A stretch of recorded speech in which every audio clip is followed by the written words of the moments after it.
बिस्मिल्लाहिर्रहमानिर्रहीम। Periodic table and periodicity of properties में आज का जो हमारा टॉपिक है वो है आयनाइजेशन एनर्जी। इसके बारे में आज हम पढ़ेंगे कि आयनाइजेशन एनर्जी होती क्या है और इसका ट्रेंड पीरियोडिक टेबल में क्या है। तो सबसे पहले हम इसको समझते हैं कि ये होती क्या है। यहाँ पर एक वर्ड है आयन।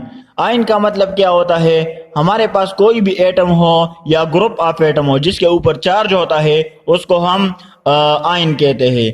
अब इसके दो टाइप्स होते हैं, एक होता है केटाइन और एक होता है एनाइन। केटाइन क्या होता है? कोई भी एटम या ग्रुप ऑफ एटम जिसके ऊपर पॉजिटिव चार्ज होता है उसको हम केटाइन कहते हैं, और कोई भी एटम या ग्रुप ऑफ एटम जिसके ऊपर नेगेटिव चार्ज होता है उसको हम एनाइन कहते हैं। आयनाइजेशन, आयनाइजेशन का मतलब क्या होता है? Formation of ion. यहाँ पर एक वर्ड है एनर्जी। सो ऐसी एनर्जी जो कि रिक्वायर्ड होती है for the formation of ion is called ionisation energy. इसको हम आयनाइजेशन एनर्जी कहते हैं। अगर ब्रॉड सेंस में हम आयनाइजेशन एनर्जी को डिफाइन करें तो the minimum amount of energy required to remove an electron from a gaseous atom is called ionisation energy. वो एनर्जी जो कि रिक्वायर्ड होती है to remove an electron from an atom, from an gaseous atom is called ionisation energy. वो energy जो कि required होती है हमें किसी भी एटम के वैलेंस शेल से इलेक्ट्रॉन को रिमूव करने के लिए, इसको हम कहते हैं आयनाइजेशन एनर्जी। इसको हम आयनाइजेशन एनर्जी कहते हैं और इसका यूनिट हमारे पास है किलोजूल पर मोल। यहाँ पर हमारे पास एग्जांपल है सोडियम। सोडियम के एटम को अगर आप लोग देख लें तो इसके 3 शेल है और इसका एटॉमिक नंबर 11 है हमारे पास। तो पहले शेल में 2 इलेक्ट्रॉन, दूसरे शेल में 8 इलेक्ट्रॉन और लास्ट शेल में 1 इलेक्ट्रॉन। सो इस इलेक्ट्रॉन को रिमूव करने के लिए इस वैलेंस शेल से, इसके लिए जो एनर्जी रिक्वायर्ड होती है उसको हम आयनाइजेशन एनर्जी कहते हैं। इलेक्ट्रॉन को आयनाइज करना, इसको हम आयनाइजेशन एनर्जी कहते हैं। अब अगर हम इस इलेक्ट्रॉन को यहाँ से रिमूव करेंगे तो इसके लिए एनर्जी रिक्वायर्ड होगी, तो उस एनर्जी को फिर हम कहते हैं आयनाइजेशन एनर्जी। अब हम आते हैं टाइप्स ऑफ आयनाइजेशन एनर्जी कि आयनाइजेशन एनर्जी के हमारे साथ कितने टाइप्स है।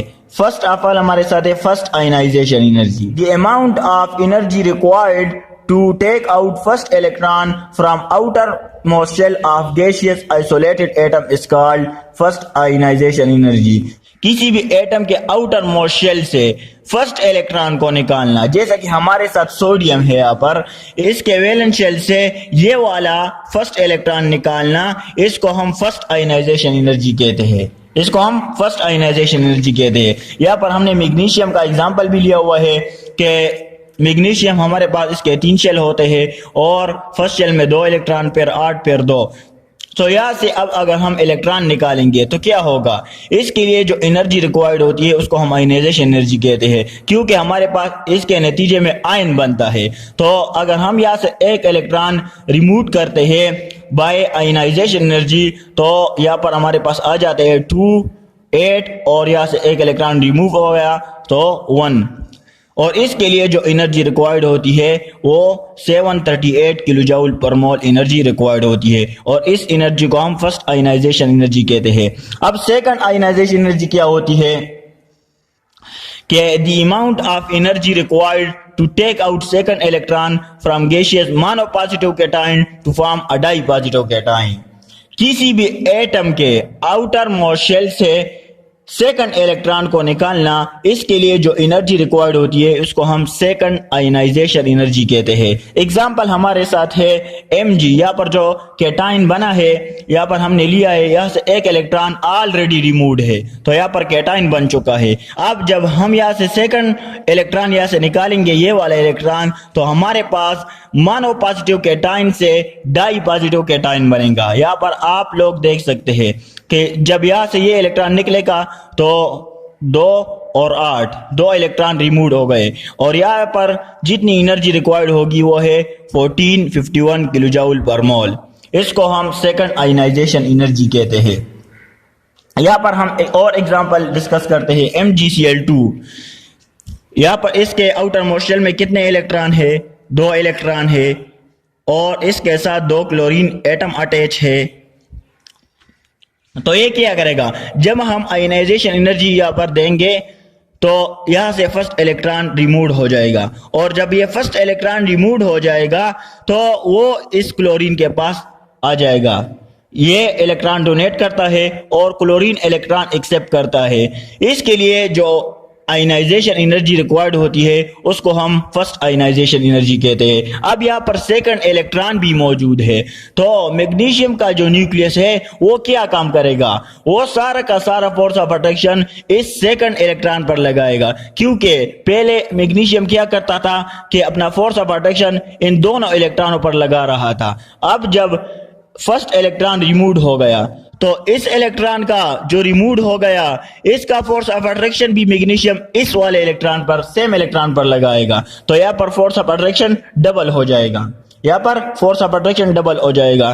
तो जब फोर्स ऑफ अट्रैक्शन डबल हो जाएगा तो इसके लिए हमें डबल आयनाइजेशन एनर्जी रिक्वायर्ड होगी। पहले के नतीजे में हमारे साथ इसके लिए डबल आयनाइजेशन एनर्जी रिक्वायर्ड होगी, तब ये इलेक्ट्रॉन यहाँ से रिमूव होगा, वरना ये यहाँ से रिमूव नहीं हो सकता। तो इसके लिए आयनाइजेशन एनर्जी डबल होगी, तब जाके ये इलेक्ट्रॉन यहाँ से रिमूव हो जाएगा, क्योंकि फोर्स ऑफ अट्रैक्शन सारा का सारा मैग्नीशियम न्यूक्लियस का इस इलेक्ट्रॉन पर लग रहा है। तो जब हम एनर्जी डबल करेंगे तो यहाँ से ये वाला सेकंड इलेक्ट्रॉन भी रिमूव हो जाएगा। सो इसको हम फर्स्ट आयनाइजेशन एनर्जी कहते हैं, और जो दूसरा इलेक्ट्रॉन यहाँ से रिमूव हो गया इसको हम सेकंड आयनाइजेशन एनर्जी कहते हैं। ये एग्जांपल्स है फर्स्ट आयनाइजेशन एनर्जी और सेकंड आयनाइजेशन एनर्जी के। तो यहाँ पर आप लोग देख सकते हैं कि एनर्जी डबल हो जाती है 1451, और यहाँ पर 738 किलो जूल पर मोल एनर्जी है। अब थर्ड आयनाइजेशन एनर्जी क्या होती है, The amount of energy required to remove other electron from gaseous dipositive cation, ये हमारे पास dipositive cation है, to form tripositive cation, to form tripositive cation। अब जब यहाँ से हम तीसरा इलेक्ट्रॉन रिमूव करेंगे तो इसके लिए एनर्जी ट्रिपल रिक्वायर्ड होगी, और इसको हम थर्ड आयनाइजेशन एनर्जी कहते हैं। इसके लिए हम एक और एग्जांपल लेते हैं, जस्ट आयनाइजेशन एनर्जी को जस्टिफाई करने के लिए। हमारे पास एग्जाम्पल है एल्यूमिनियम ट्राइक्लोराइड AlCl3। इसके आउटर मोस्ट शेल में 3 इलेक्ट्रॉन है। यहाँ पर इसका हम स्ट्रक्चर ड्रा करते हैं Al, और यहाँ पर इसके साथ 3 क्लोरीन एटम अटैच है, 3 क्लोरीन एटम अटैच है।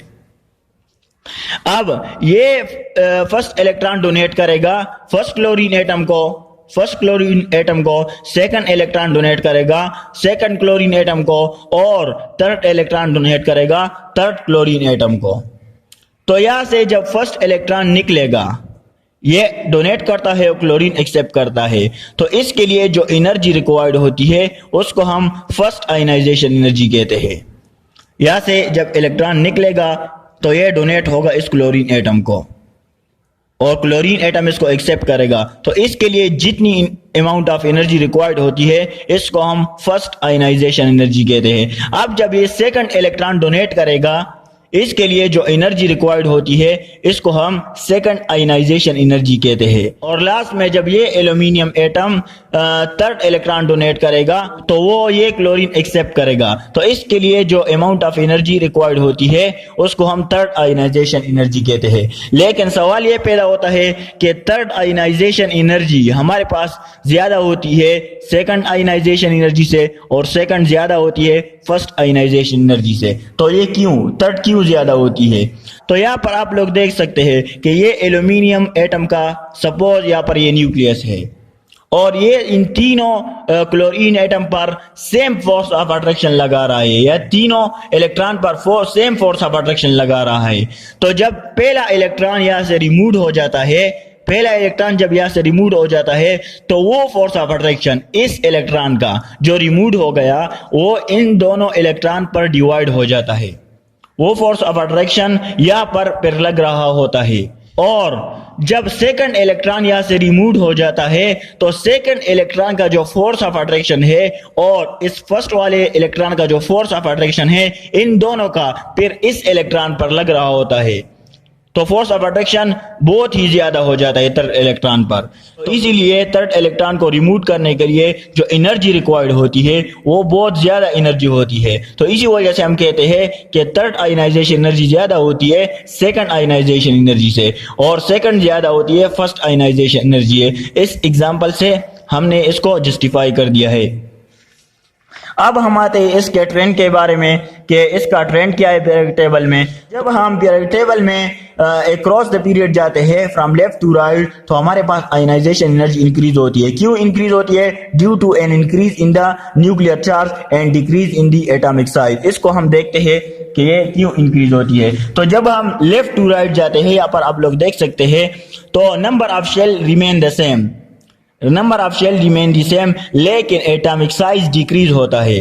तो जब एटॉमिक साइज डिक्रीज होता है और नंबर ऑफ इलेक्ट्रॉन इंक्रीज होते हैं, क्योंकि एटॉमिक नंबर इंक्रीज होता है, atomic number 4, 5, 6, 7, 8 atomic number increase होता है, तो हमारे पास नंबर ऑफ प्रोटॉन भी इंक्रीज होते हैं, और जब नंबर ऑफ प्रोटॉन इंक्रीज होते हैं तो नंबर ऑफ इलेक्ट्रॉन भी इंक्रीज होते हैं। तो जब नंबर ऑफ प्रोटॉन और नंबर ऑफ इलेक्ट्रॉन इंक्रीज हो जाते हैं तो इनके दरमियान फोर्स ऑफ अट्रैक्शन फिर ज्यादा हो जाता है। यहाँ पर फोर्स ऑफ अट्रैक्शन इसके मुकाबले में ज्यादा है, यहाँ पर फोर्स ऑफ अट्रैक्शन इसके मुकाबले में ज्यादा है, इसके मुकाबले में ज्यादा है, यहाँ पर फोर्स ऑफ अट्रैक्शन इन सब के मुकाबले में ज्यादा है। तो यहाँ पर एटॉमिक साइज डिक्रीज होता है और फोर्स ऑफ अट्रैक्शन इंक्रीज होता है। एटॉमिक साइज डिक्रीज होता है और फोर्स ऑफ अट्रैक्शन इंक्रीज होता है, और न्यूक्लियर चार्ज भी इंक्रीज होता है। तो जब न्यूक्लियर चार्ज हमारे पास इंक्रीज हो जाता है तो आयनाइजेशन एनर्जी हमारे पास ऑलरेडी इंक्रीज हो जाती है। तो फिर यहाँ से इलेक्ट्रॉन को रिमूव करना बहुत ही मुश्किल हो जाता है, क्योंकि फोर्स ऑफ अट्रैक्शन पर ज्यादा होता है, यहाँ पर फोर्स ऑफ अट्रैक्शन ज्यादा है। तो इसी वजह से इसके वैलेंस शेल से इलेक्ट्रॉन रिमूव करना बहुत ही मुश्किल काम है। तो इसके लिए जो एनर्जी रिक्वायर्ड होगी वो बहुत ज्यादा होगी। तो इसी वजह से हम कहते हैं कि from left to right in the periodic table ionisation energy increase, क्योंकि एटॉमिक साइज हमारे पास डिक्रीज होता है, नंबर ऑफ इलेक्ट्रॉन हमारे पास इंक्रीज होते हैं, और फोर्स ऑफ अट्रैक्शन हमारे पास इंक्रीज होता है। तो इसी वजह से आयनाइजेशन एनर्जी इंक्रीज हो जाती है। अब हम देखते हैं डाउन द ग्रुप इसका ट्रेंड क्या है। तो डाउन द ग्रुप अगर हम लोग देख ले यहाँ पर, तो एटॉमिक साइज इंक्रीज होता है, एटॉमिक साइज इंक्रीज होता है। यहाँ पर आप लोग देख सकते हैं, यहाँ पर 2 शेल, यहाँ पर 3 और यहाँ पर 4 शेल। तो जब नंबर ऑफ शेल ज्यादा हो जाते हैं तो नंबर ऑफ इलेक्ट्रॉन भी ज्यादा होते हैं। तो इनर इलेक्ट्रॉन क्या करते हैं कि न्यूक्लियस का सारा फोर्स ऑफ अट्रैक्शन अपनी तरफ खींचते हैं। तो यहाँ से इलेक्ट्रॉन को रिमूव करना वैलेंस शेल से बहुत ही आसान काम हो जाता है, बहुत ही आसान काम हो जाता है। तो इसी वजह से हम फिर कहते हैं कि डाउन द ग्रुप हमारे साथ आयनाइजेशन एनर्जी डिक्रीज हो जाती है। यहाँ पर आयनाइजेशन एनर्जी आप लोग देख सकते हैं कि डिक्रीज होती रहती है, क्योंकि नंबर ऑफ शेल भी ज्यादा होते हैं और नंबर ऑफ इन इलेक्ट्रॉन भी ज्यादा होते हैं, और शील्डिंग इफेक्ट भी इंक्रीज हो जाता है डाउन द ग्रुप। तो इसी वजह से आयनाइजेशन एनर्जी भी डिक्रीज हो जाती है। तो ये सारा का सारा टॉपिक हमारा था आयनाइजेशन एनर्जी के बारे में, और इसका ट्रेंड क्या है पीरियोडिक टेबल में इसके बारे में। Okay, thanks.